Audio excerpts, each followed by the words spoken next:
Jesús, amén. Tomen asiento, por favor. Todos tienen ya sus bosquejos.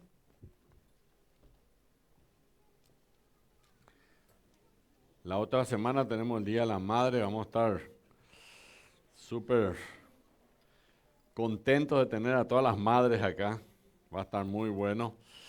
Y vamos a disfrutar seguramente ese tiempo allí. Hoy nos toca primera de... Ya los niños están yendo hacia sus aulas, ¿verdad? Primera de Juan, capítulo 5, del 9 al 11. Voy a pedir que presten mucha atención porque de verdad hay mucha información que vamos a poder hacer. Están dando, ¿verdad? Súper. Bien. La fuente de la verdad. Hoy va a ser el tema la fuente de la verdad. Y estuve pensando en cuántas mentiras hoy hay en las redes sociales. Y no solo en las redes sociales, también en la televisión, ¿verdad? Hoy todo lo que vemos allí hay que cuestionarlo, ¿verdad? Porque realmente es cuestionable. A veces, en vez de dar una noticia, te dan una opinión sobre la noticia, ¿verdad? Y siempre está distorsionando porque hay una inclinación del comentarista o del que escribió en las redes sociales, probablemente hacia una posición personal, ¿verdad? Y aparentemente la gente, o esa gente, está dispuesta a informarnos mal, a informarnos mal. Hoy vamos a hablar de la fuente de la verdad. Y estas personas están dispuestos o dispuestas a ocultar algunos hechos. Y eso hace que perdamos confianza en esas personas y podemos decir que hemos llegado a una época en la que es difícil recibir el testimonio de los hombres. Porque la mayoría de la gente, por lo general, está poniendo una posición, ¿verdad? Ahora vienen las elecciones municipales y bueno, el malo es él y yo soy el bueno y así, viste que yo hice esto, aquello, bien. Van a comenzar a recibir noticias de todo tipo de cosas, hay que saber colar la información, ¿verdad?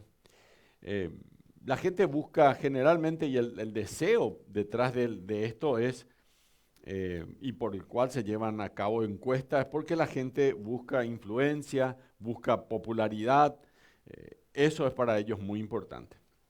También se le llama a este tipo de información mala fake news. ¿Eh? Y hay países en donde esto ha sido fuerte, estuve buscando un poquitito de información sobre esto. En la India, por ejemplo, esto es muy normal porque está lleno de tensiones internas. En Estados Unidos es muy normal en épocas en que hay elecciones. Ahí, en las elecciones de hace ya unos años atrás, eh, Cambridge Analytic, alguna vez si quieren busquen, Cambridge Analytic, ellos torcieron la, eh, el voto de la gente enviando mentiras por todos lados con tal de que hagan ganar a un candidato. Y es una compañía inglesa, entre paréntesis, ¿verdad? Y fueron después, desmantelaron esta compañía, ¿verdad? Pero ya habían hecho eso, ¿verdad? En Brasil ocurre esto, en México ocurre eso, en Paraguay ocurre eso, en Venezuela hay granjas de bots. Y también eso mismo ocurre en España. Los temas más comunes son economía, finanzas, salud, estafas, políticas, y la guerra de Ucrania y Rusia y el cambio climático y ahora la guerra de Irán contra Estados Unidos o Estados Unidos contra Irak.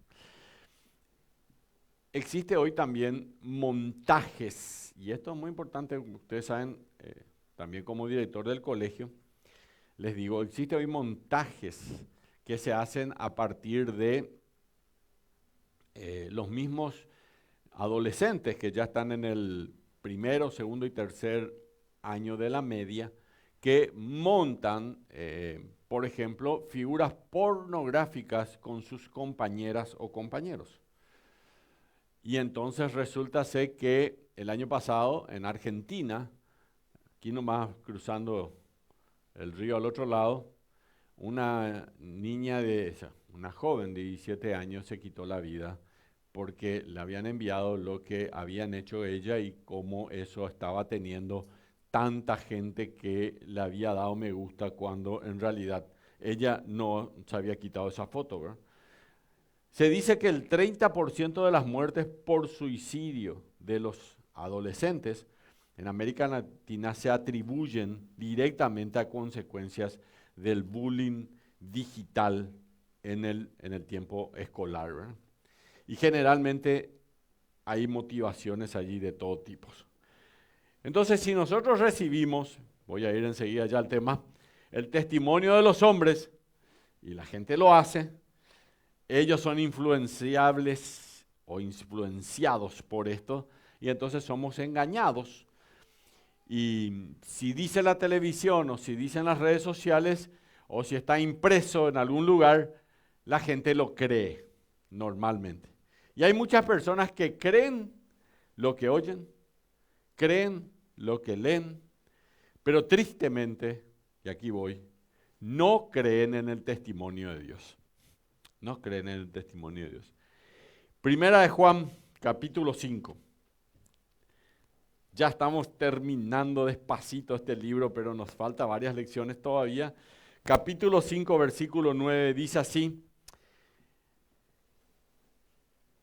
si recibimos el testimonio de los hombres, mayor es el testimonio de Dios.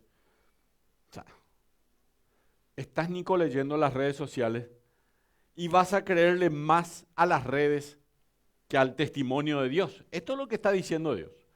Si recibimos el testimonio de los hombres, mayor es el testimonio de Dios, porque este es el testimonio con que Dios ha testificado acerca de su Hijo. ¿Se acuerdan el domingo pasado que hablamos de los 3 testimonios? ¿Cuáles eran los 3 testimonios? El agua, la sangre, ahí nomás está un poco versículo atrás, versículo 6. El agua, la sangre y el espíritu. ¿El agua quién era? Sí, hablando de Él. Todo es hablando de Jesucristo. Todo tiene que ver con Jesucristo. Enseguida se van a dar cuenta que todo tiene que ver con Cristo. Todo. El agua era el Padre que en el bautismo, que dijo, este es mi Hijo amado, el testimonio del Padre. ¿Eh? La sangre habla por sí misma porque es la sangre de Cristo. El Padre, el Hijo. Y en tercer lugar, el testimonio de Cristo es del Espíritu. ¿Pero qué Espíritu? El Espíritu Santo, no cualquier Espíritu. Y de eso está hablando los versículos anteriores, para que entiendan aquellos que por ahí se perdieron la semana pasada. De esto está hablando los versículos 6, 7 y 8, y hoy vamos a hablar del 9 al 11. Versículo 10. El que cree en el Hijo de Dios tiene el testimonio en sí mismo. El que no cree a Dios le ha hecho a Dios mentiroso. ¿Vieron? Juan, él era el discípulo amado. Se supone que era el más buenito, pero muy poco de buenito tiene. Primera Juan capítulo 2 dice así: salieron de nosotros, dice un poquito más atrás, nomás 2 capítulos, porque no eran de nosotros, él dice. Estaba enojado con algunos que vinieron ahí, porque si hubieran sido de nosotros, hubieran permanecido con nosotros, pero salieron de nosotros para que se manifieste quiénes no son de nosotros y quiénes son de nosotros. Durísimo el apóstol Juan. Todo Primera de Juan es bien duro. Esto que era el discípulo amado no es que él era simplemente por esto así, ¿verdad? ¿Y por qué le digo yo que era el discípulo amado? Si ustedes leen el libro de Juan, el Evangelio según San Juan, el Evangelio, él no se identifica a él mismo como Juan la mayoría de las veces. Él siempre dice, el discípulo al cual el Señor amaba. Y está hablando de él. Espectacular es como él se sentía muy cercano al Señor Jesús. De hecho, en la última cena él estaba recostado por el Señor Jesucristo en aquella cena. Versículo 10, ya leímos, pero leo de vuelta: el que cree en el Hijo de Dios tiene el testimonio en sí mismo. El que no cree a Dios le ha hecho mentiroso a Dios, porque no ha creído en el testimonio que Dios ha dado acerca de su Hijo. Y este es el testimonio, que Dios nos ha dado vida eterna, y esa vida está en su Hijo. Amén. Tenemos este testimonio. Dios nos ha dado vida eterna y esa vida está en su Hijo. Pero el versículo 9 dice: mayor es el testimonio de Dios, porque este es el testimonio con que Dios ha testificado acerca de su Hijo. Acerca de su Hijo. Toda la palabra de Dios se trata acerca de su Hijo, y se van a dar cuenta enseguida. Yo les voy a pasar un slide y van a darse cuenta cómo toda la palabra de Dios habla acerca de su Hijo. El versículo 9 al versículo 11, Juan va a usar una palabra griega para la palabra testimonio, testigo o el registro, que es matureo. Matureo significa eso: testigo, testimonio o registro. Y recordamos que Juan, hay muchas personas, pero bueno, recordamos que Juan está escribiendo en su mayoría a una audiencia judía que le había sido enseñados a evaluar el testimonio de las personas, y una cosa que realmente consideraban esencial era la necesidad de sustanciar los hechos que él estaba haciendo. Y de hecho la ley judía requería la presencia de al menos 3 testigos. Los judíos habían sido enseñados en esto. Deuteronomio capítulo 19, versículo 15 dice: no se tomará en cuenta a un solo testigo. Dice Deuteronomio 29, el Antiguo Testamento, 19:15. No se tomará en cuenta a un solo testigo contra ninguno en cualquier delito ni en cualquier pecado. Esto, entre paréntesis, se aplica en el Poder Judicial también. En relación con cualquier ofensa cometida, solo por el testimonio de 2 o 3 testigos se mantendrá la acusación. Vieron que cuando lo crucifican a Jesús, llevaron 2 testigos falsos. Y lo peor es que se contradijeron entre ellos, ¿verdad? Era bastante chistoso ver cuando lo enjuician a Jesús.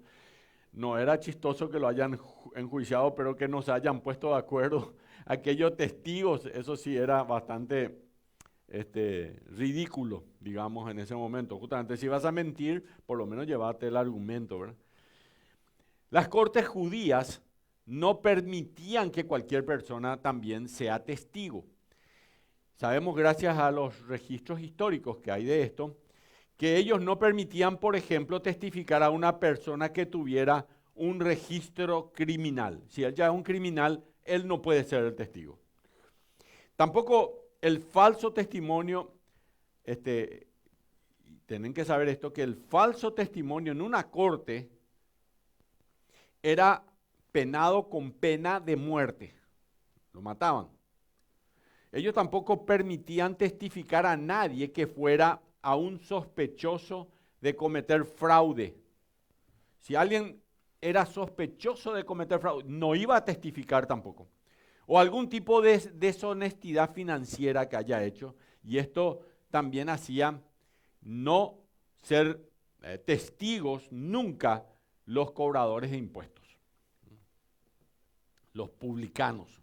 O sea, uno realmente necesitaba ser alguien confiable para poder dar testimonio. Y hoy vamos a hablar de 3 testimonios que nos van a llevar un poquitito a entender el testimonio acerca de Jesucristo. Ahí vamos. 3 testimonios verdaderos sobre Cristo. Primero, 1 Juan 1:9, dice: si recibimos el testimonio de los hombres, y aquí Juan implica y lo hacemos, porque nosotros estamos recibiendo siempre, todo el tiempo, el testimonio de los hombres, mayor es el testimonio o el registro de Dios.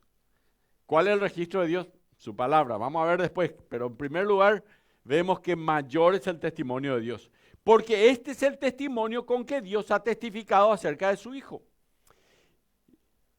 Avanzando en el razonamiento, sobre el testimonio acerca de Jesús, Juan viene a una consecuencia lógica sobre la aceptación del testimonio humano. El testimonio de los hombres, cuando además es concordante en lo que testifican, se aceptan como verdad de un hecho.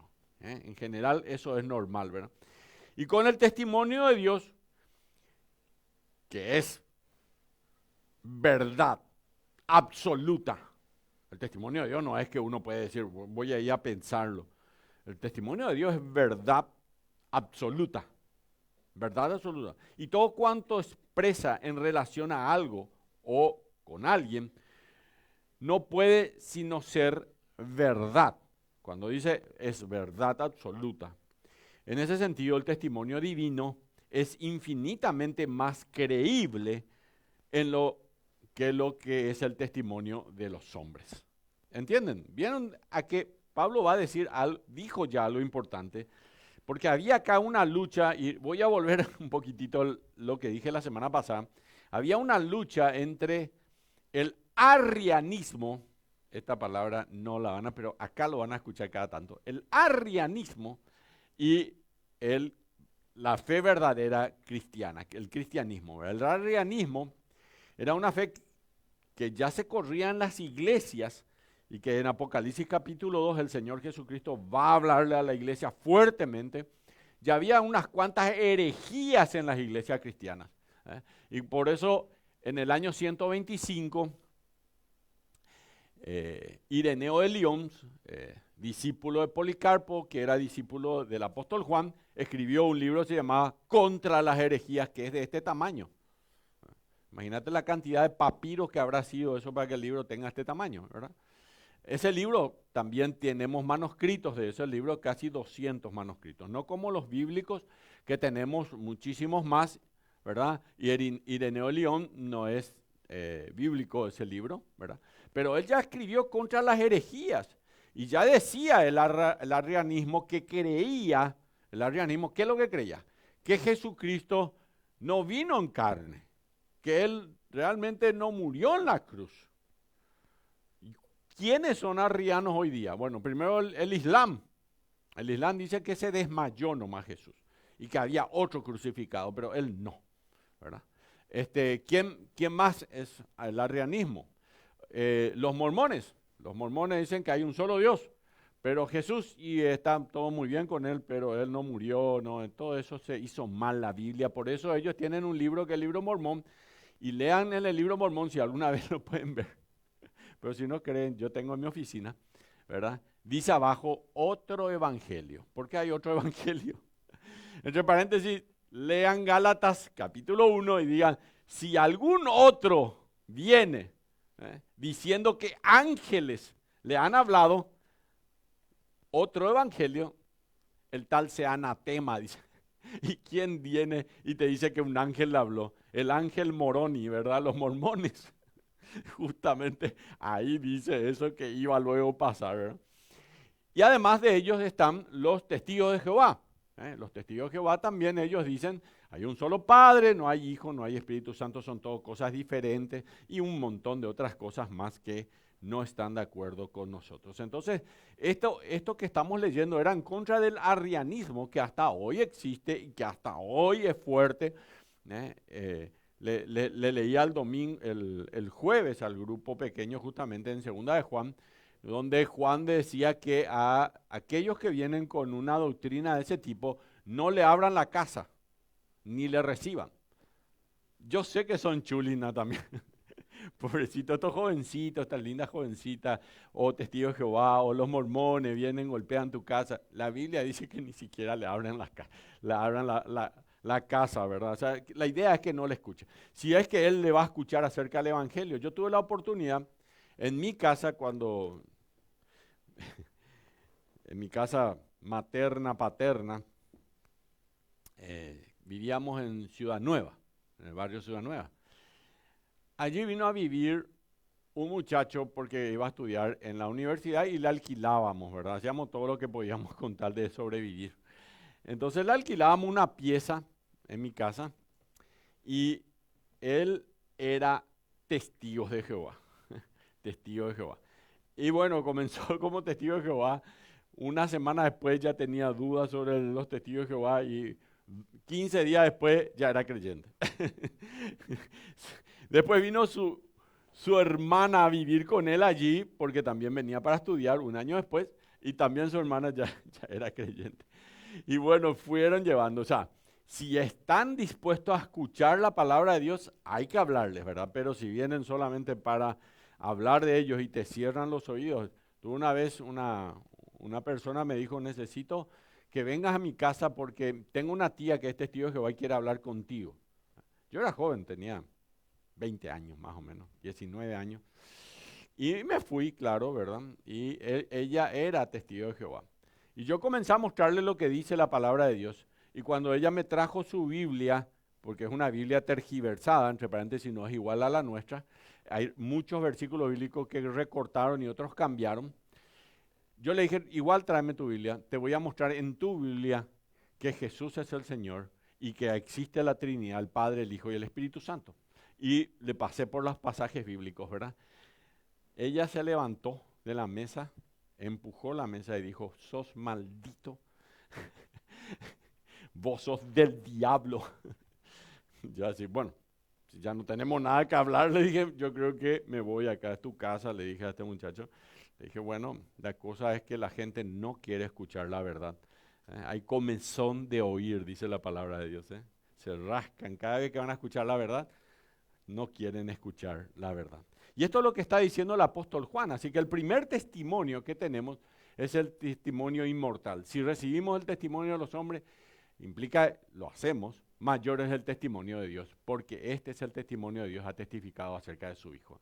El testimonio de Dios es infinitamente más creíble que el de los hombres, infinitamente más creíble que el de los hombres. Y Dios ha testificado acerca de su Hijo. Y esto es lo que está diciendo. Quiero leerle algo que un comentarista escribió. Yo creo que ahí vamos. Lo que el apóstol Juan está diciendo aquí es que si creemos en la palabra de testigos fiables, confiamos en sus recursos en una corte o en un tribunal de justicia, ¿cuánto más deberíamos creer en el gran testimonio del mismo Dios? O sea, ¿qué puede ser más confiable que Dios? ¿Qué testigo puede encontrarse que sea más confiable que Dios mismo, que no puede ni nunca miente? Dios, dice el versículo 9, ha testificado acerca de su Hijo. Y esto nos dice que Dios, el Padre, se ha colocado a sí mismo Él para siempre con un registro como testigo de la autenticidad de que su Hijo es Jesucristo. Él dijo, este es mi Hijo amado. ¿Se acuerdan? Juan el Bautista y una voz del cielo dijo, este es mi Hijo amado, en quien tengo complacencia. Eso dijo. Y luego el Espíritu Santo, ¿qué hizo? Como paloma, descendió sobre él. Y ahí estaba la Trinidad, Padre, el Hijo, el Espíritu Santo juntos, en Jesucristo, validando que Jesús era el Mesías, el Salvador. Y Juan dice, si confiamos en los hombres todos los días, ¿no podemos acaso confiar en Dios que Él dio testimonio acerca de su Hijo? Y este comentarista dijo así, si no estás familiarizado con el testimonio de Dios, puedes leerlo en el Nuevo Testamento o en el Antiguo Testamento. Sin embargo, ten cuidado en leerlo en oración y con corazón sumiso y escrutador, pidiéndole a Dios que te abra los ojos a su verdad. Si lo abordás con orgullo y escepticismo, exigiendo pruebas, te quedarás con las manos vacías, porque Dios no se dedica a dar pruebas a pecadores orgullosos. Si lo abordás con ideas preconcebidas sobre cómo debería ser el Salvador, es probable que no lo encuentres, porque Él no es un Jesús que se ajusta a tus deseos o a tus caprichos. No podés inventarte, dice este escritor, a un Jesús a tu antojo. Debes aceptar el testimonio de Dios sobre Jesús en la Biblia. Y la Escritura nos dan testimonio de Dios acerca de su Hijo. Lucas capítulo 24, y quiero que se queden con este pasaje muy, muy bien en su cabeza. Lucas 24, 25 al 26. Le leo. Dice el Señor Jesús: oh insensatos y tardos de corazón para creer todo lo que los profetas han dicho. Quiero que se creen con esto.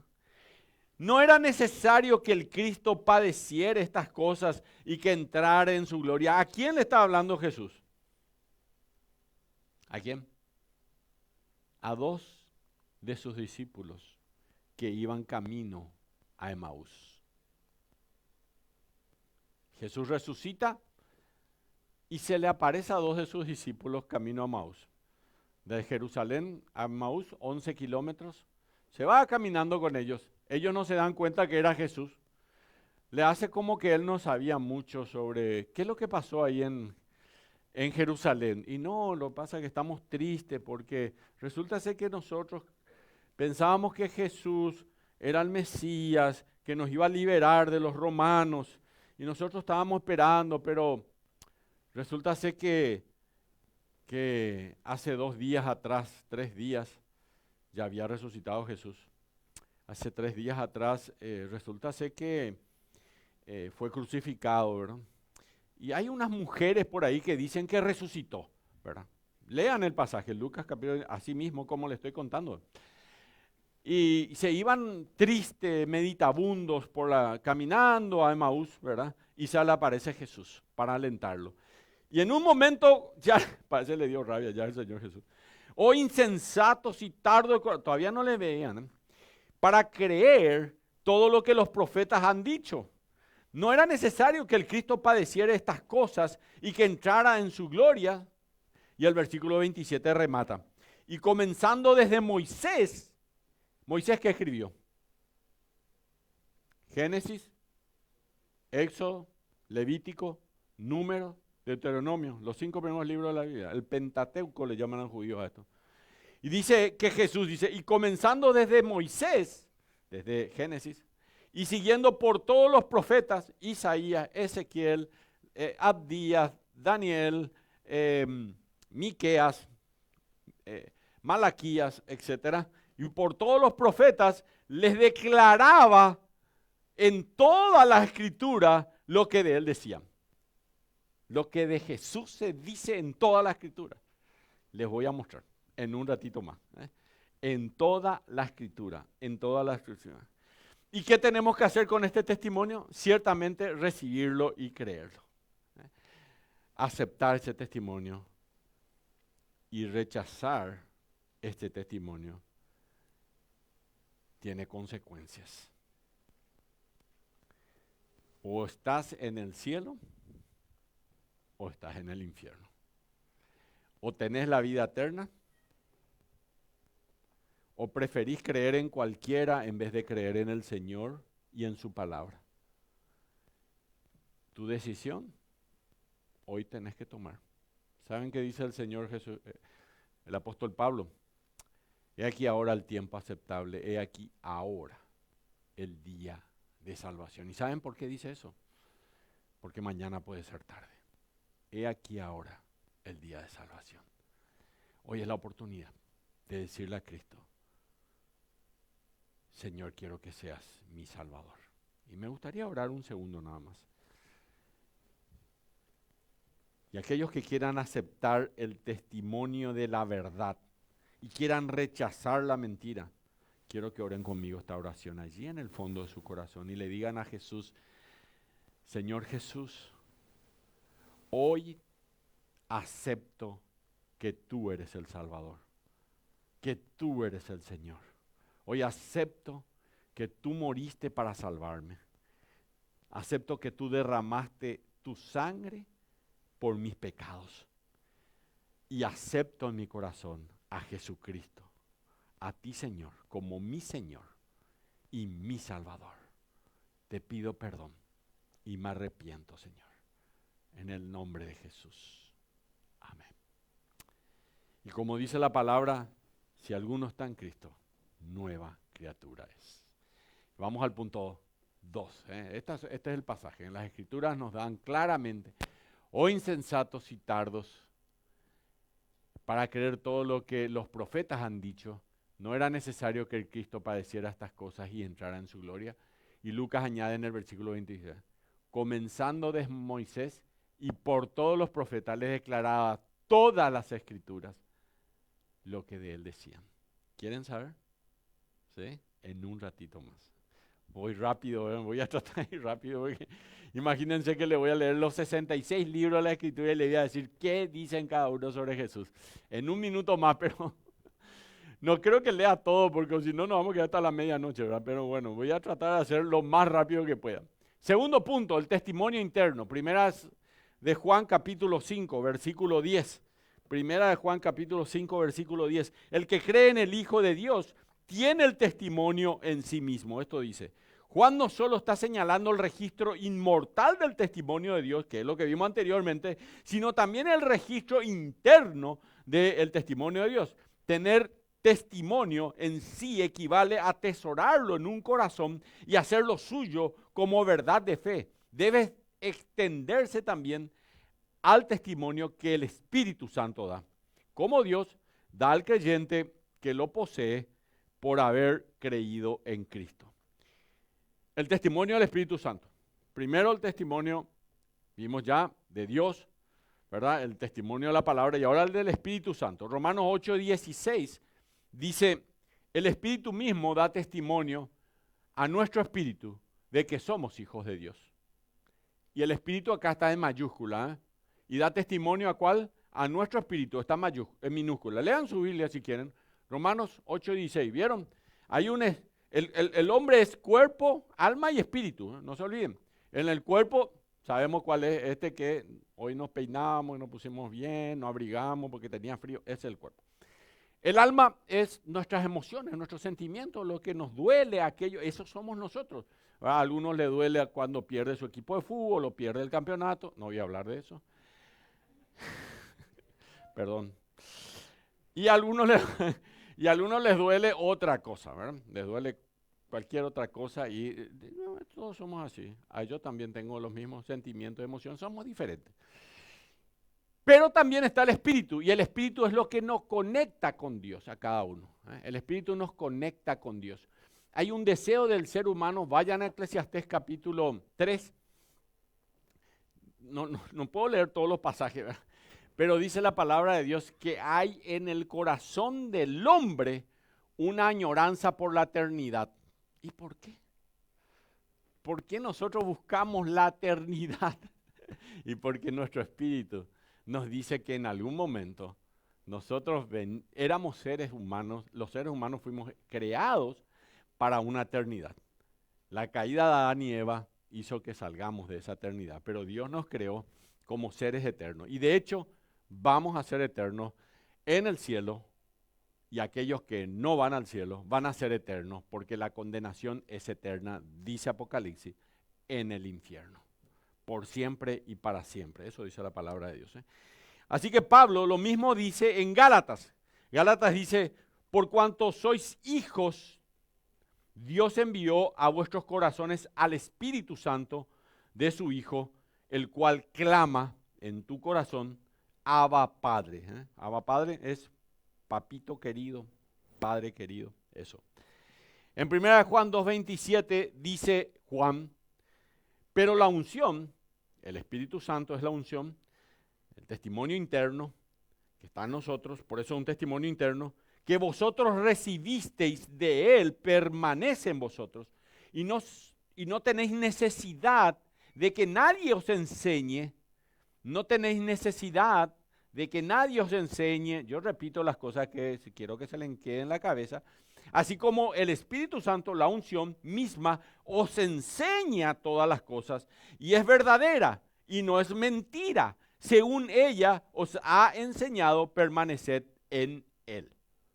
Primera de Juan 2:27 dice esto. Pablo, a los Corintios, él también dice que no podemos creer este testimonio a menos que el Espíritu Santo abra nuestros ojos. Él dice en 1 Corintios 2:14, dice así, pero el hombre natural, el que no es creyente, no percibe las cosas que son del Espíritu de Dios, que están en nuestras vidas, porque no tiene el Espíritu de Dios, porque para él son locura. Y no las puede entender porque hay que discernirse, es decir, que hay que pensar, hay que discernirse espiritualmente. ¿Se dan cuenta? Y esto ya dice el apóstol Pablo, lo dice Juan, lo dice Pedro, lo dice el Señor Jesucristo. No hay forma, el Espíritu Santo nos enseña. Ese es el testimonio interno. Y por eso 2 Corintios 5:17 dice, alguno está en Cristo, nueva criatura es, las cosas viejas pasaron, he aquí, todas son hechas nuevas. ¿Por qué? Porque antes de Cristo estábamos muertos en nuestros pecados, pero ahora vivimos para Dios en Cristo. Antes de Cristo estábamos ciegos en nuestros pecados, estábamos ciegos a la verdad de Dios, pero ahora lo vemos y lo entendemos. ¿No se dan cuenta que aceptaron a Cristo como un Salvador y usted antes no le importaba la Biblia? Jamás se levantarían un frito como hoy. Cuando tengo la posibilidad de quedarme a dormir más, ¿por qué vine a la iglesia? Le estoy recordando otra vez que le costó venir, ¿verdad? Porque estaba lindo para quedarse. Pero jamás se dan cuenta cómo Dios cambió su vida. Pero ahora buscamos la verdad. Vivimos por la verdad porque el Señor abrió nuestros corazones. Antes éramos rebeldes, odiábamos a Dios de alguna manera, no era así directo, pero ahora somos obedientes a la palabra de Dios y somos amantes de Dios. Y cuando crees justo en ese momento y a partir de ese momento, tienes ese testimonio interno en tu corazón, en ti mismo. Así es, en ese mismo momento. Dice el versículo 10, primera de Juan 5:10. El que no cree a Dios, le ha hecho a Dios mentiroso, porque no ha creído en el testimonio que Dios ha dado acerca de su Hijo. Y el único pecado que dice que es imperdonable, ¿cuál es? La blasfemia al Espíritu Santo. ¿Y por qué? Y porque es no creer. El Espíritu Santo es el que ¿qué hace? Cuando vos no sos de Cristo. Te convence pecado, justicia y juicio. Y vos le decís, no quiero saber nada, no te quiero. Y claro, si vos decís eso, ¿qué va a pasar contigo? ¿Te va a ir a dónde? ¿Al cielo? Al infierno. Porque no querés creer en el Salvador. Porque dice la palabra de Dios que hay un solo camino. Juan 14:6. La verdad, dijo Jesús, yo soy el camino, la verdad y la vida. El apóstol el apóstol Pedro que dijo, en ningún otro hay salvación, porque no hay otro nombre, Hechos 4:12, bajo el cielo dado a los hombres en quien podamos ser salvos. Y Tito capítulo 2 versículo 11 que dice, hay un solo Dios y un solo mediador entre Dios y los hombres, Jesucristo hombre. O sea, si vos no crees, porque el Espíritu Santo te está diciendo que vos creas y vos no crees, desde luego te vas al infierno. Así nomás dice la palabra de Dios, porque no has creído en Él. Así que Dios ha dado testimonio, el Espíritu Santo da testimonio y tenemos que recibir este testimonio. Y Juan nos está diciendo que creer en el testimonio de Dios acerca de su Hijo nos da vida eterna. Y ahora resube el testimonio de Dios y nos hablará en tercer lugar, y ahora sí, ya vengo con esto, el testimonio inspirado. Dice la palabra de Dios, y este es el testimonio. Así que en otras palabras, aquí está fuerte y claro que Dios ha dado vida eterna y esta vida, ¿en dónde está? En su Hijo. Eso dice la palabra de Dios. Y esta es la promesa de Dios. Él nos ha dado vida eterna a través de su Hijo Jesucristo. Y Juan sabe esto y sabe que es importantísimo saber que Dios mismo, Él, el Padre, se puso de testimonio y ha dejado también además por escrito en su palabra, donde toda la Biblia va a declarar que Jesús es el Redentor, que Jesús es Salvador de todos los que en Él creen, libro por libro en la Biblia, y esto nos demuestra. En primer lugar,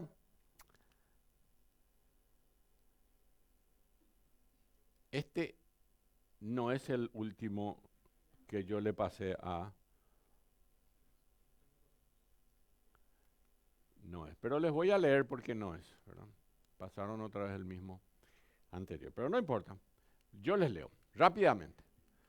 Van a tener que prestarme mucha atención. Primero, en Éxodo, Jesucristo es el Cordero Pascual.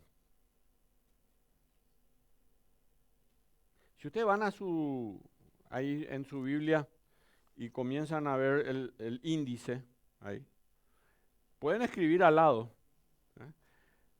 En Génesis, Jesús es la voz creadora de Dios. Y además, Jesús es... ¿Qué pasó cuando Adán y Eva murieron?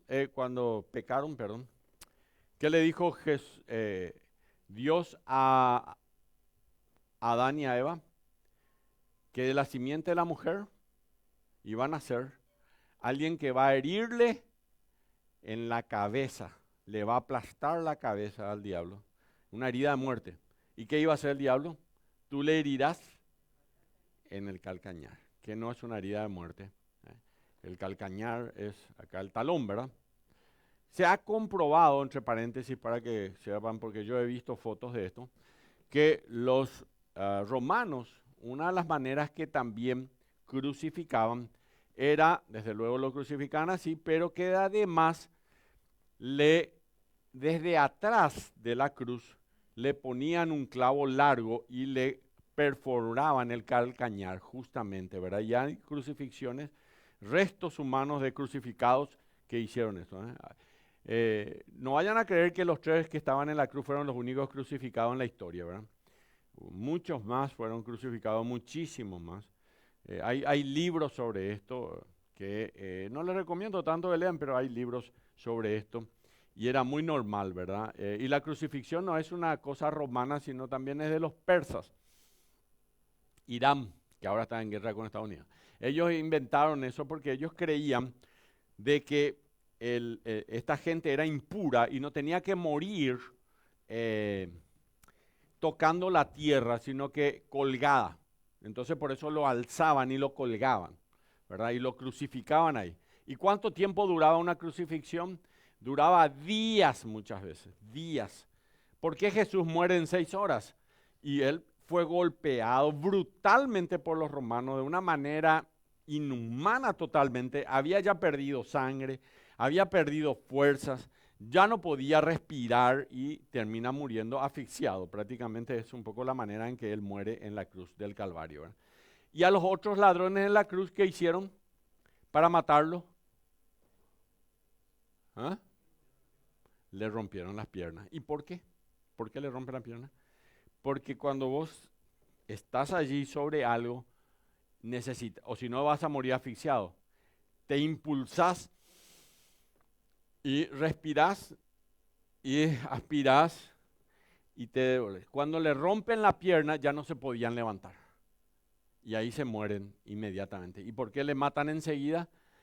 Porque estaban en la fiesta de, digamos, de la Pascua y el viernes ya iba a llegar el sábado y tenían que matarlo antes de que caiga la noche, ¿verdad? Por eso lo matan a los dos ladrones de la cruz, rompiéndole la pierna, y a Jesucristo cuando fueron para romperle la pierna también, él ya había muerto. Y eso decía también en el Salmo, en los salmos proféticos, que Jesús no le iban a romper un hueso. Y no le rompieron. Así que, bueno, esto entre paréntesis.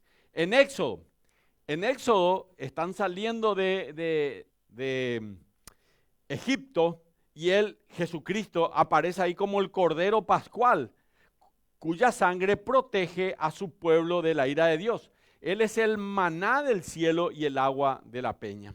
En Levítico, Él es el tabernáculo de Dios entre los hombres. Es el altar de bronce. En Números, Jesucristo es el sumo sacerdote que nunca falla. En Deuteronomio, Él es la ciudad de refugio para las personas que eran criminales, para que puedan correr a tener protección en Él. Esto es Jesús. En Josué, Él es quien nos da la victoria. En Jueces, Jesucristo es el ángel del Señor que da fuerza al débil y busca a los perdidos. En Ruth, ¿saben la historia de Ruth y Noemí? ¿Eh? Que Noemí era la suegra de Ruth y que Ruth termina casándose con Boaz. ¿Quién es Jesús ahí? Él es quien redime a esta novia en su extrema pobreza y lo coloca en la familia real y le da todos los derechos y privilegios. Y del linaje de ella viene el Señor Jesucristo. Acuérdense que del linaje de ella. En primera y en segunda de Samuel, Él es el nombre del Señor en cuyo poder el pueblo por fe se atreve a conquistar. Ahí está, ese sí es. Y a los paganos y los temerosos de Dios. En Esdras, Él es quien mantiene las promesas divinas a Israel y la mano que libera a su pueblo en la esclavitud. En Nehemías, ya pueden ir pasando, ¿no? Todavía, ahí está. En Nehemías, Él es el que reconstruye vidas rotas, corazones rotos y sueños rotos. En Esther, Él está detrás de las escenas frustrando los planes del maligno, fielmente protegiendo a su pueblo y susurrando en el oído de una joven reina que ella llegó allí porque Él, por su providencia, lo puso allí. En Job, Él es quien cabalga sobre los vientos, dice Job, y ordena al trueno, al rayo y a la tormenta. En Salmo, Él es la roca, nuestro refugio, la fortaleza. Él es el buen pastor de las ovejas, Salmo 23. En Proverbios, Él es la sabiduría, el consejo divino. En Eclesiastés, Él es la satisfacción eterna sobre todo deseo terrenal. En Cantar de los Cantares, este libro tan romántico, ¿quién es Jesús? El novio, quien va detrás de la novia, haciendo todo lo necesario para protegerla a ella en sus brazos.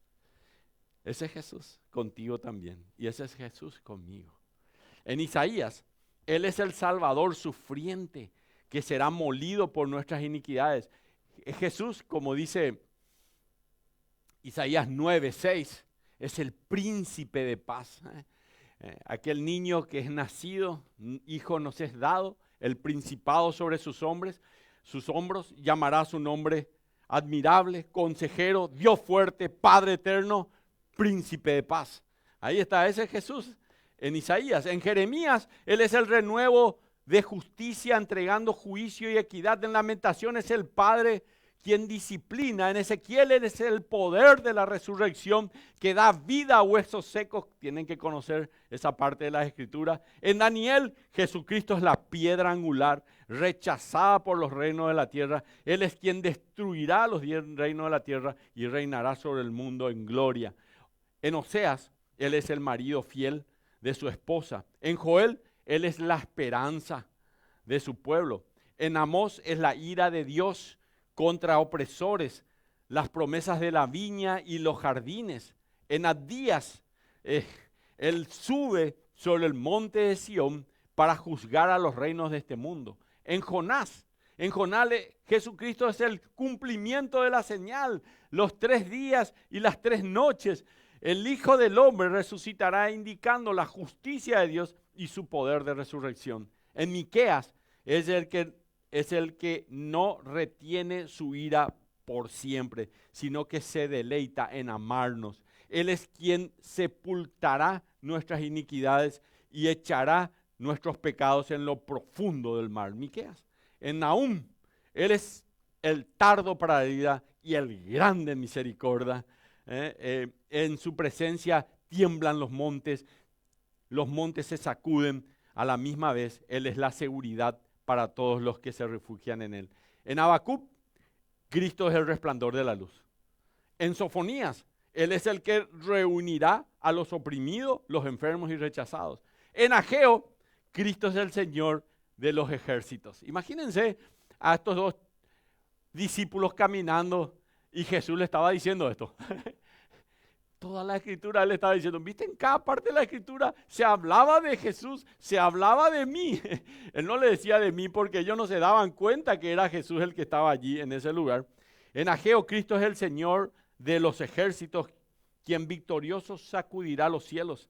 En Zacarías es el Señor que afirmará sus pies en el monte de los olivos para establecer su reino. Ahí está que cuando Él vuelva, Él va a bajar sus pies sobre el monte de los olivos. Y ese monte se va a dividir en dos.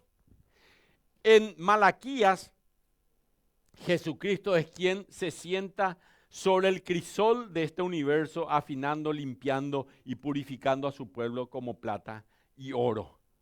Este es el registro del Antiguo Testamento. ¿Quién sabe el Nuevo Testamento? Vamos, aquí va.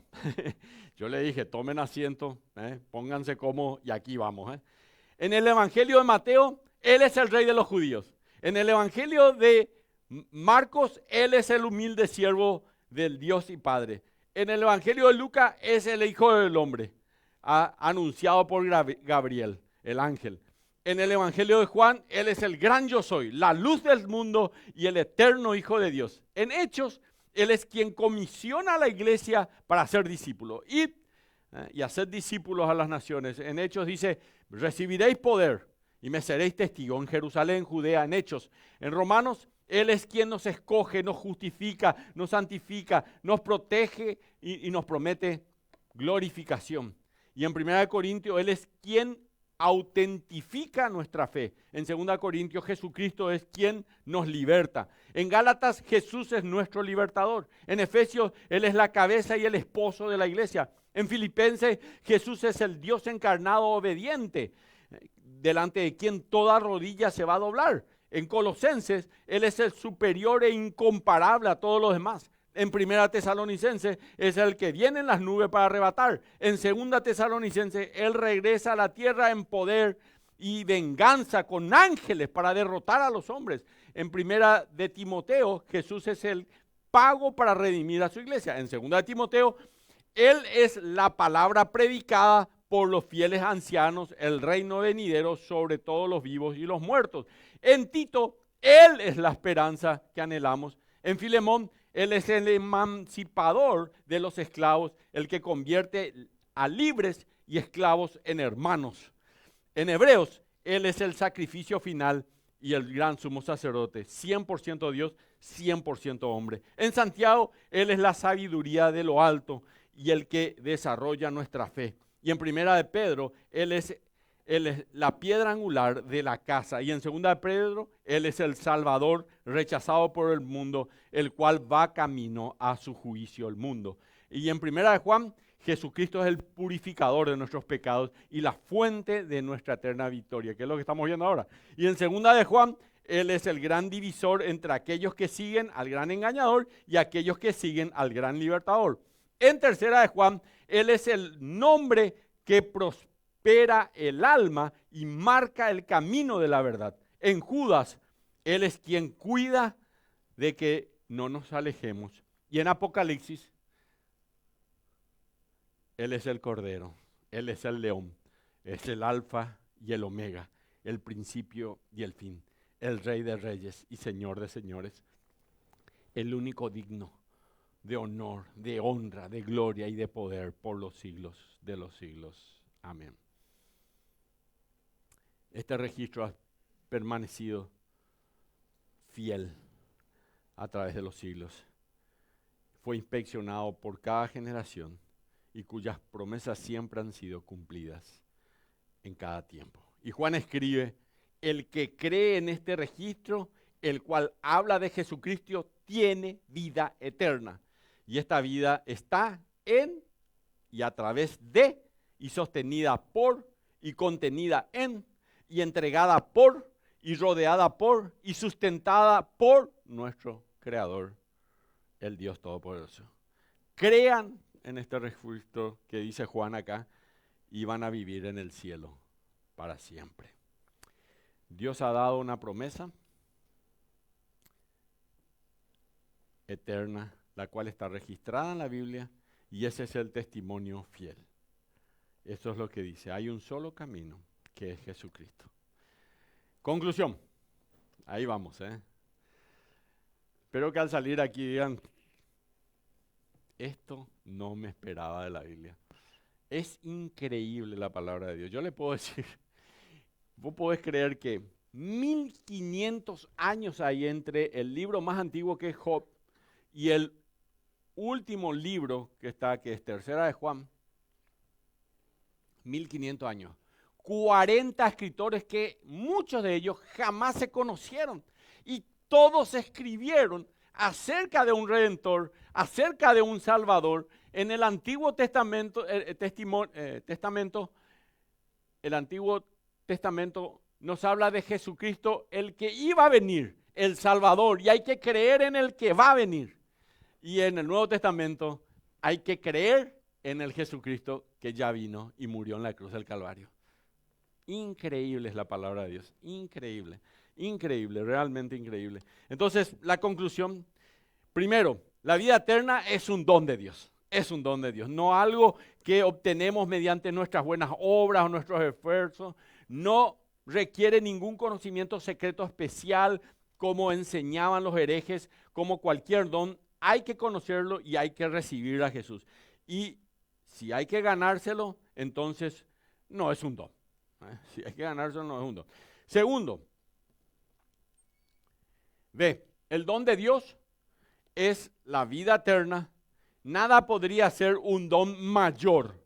Eternamente en el cielo donde no habrá más llanto, no habrá más dolor, no habrá más tristeza, no habrá más muerte, nada.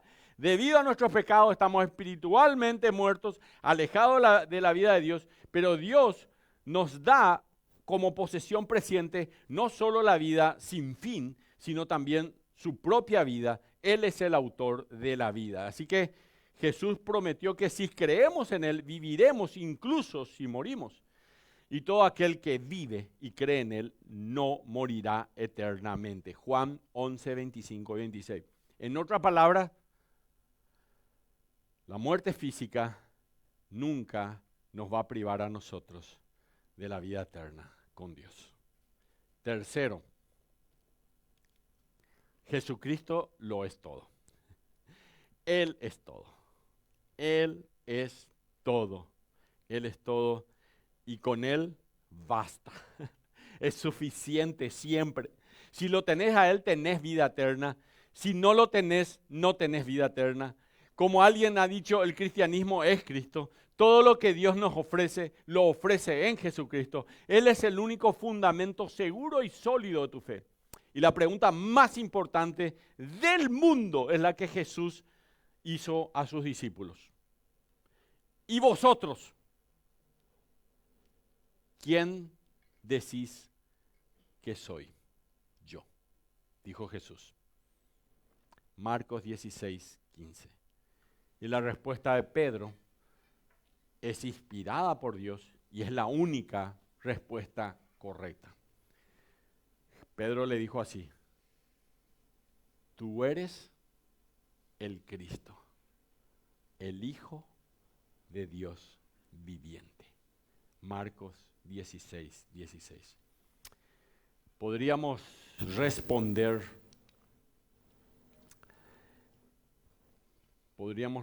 con esa misma seguridad acerca de quién es Jesucristo.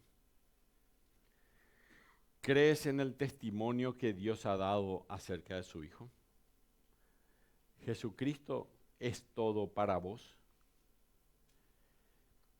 Si hoy sentís que el mundo te ha dejado sediento y estás buscando la satisfacción en lugares solo o sola y te han dejado vacío, recuerda que Dios ha testificado que su Hijo tenemos todo lo necesario. No hay tesoro más grande ni esperanza más firme en la que tenemos en Él. No necesitamos nada más, porque Jesucristo basta. Vamos a poner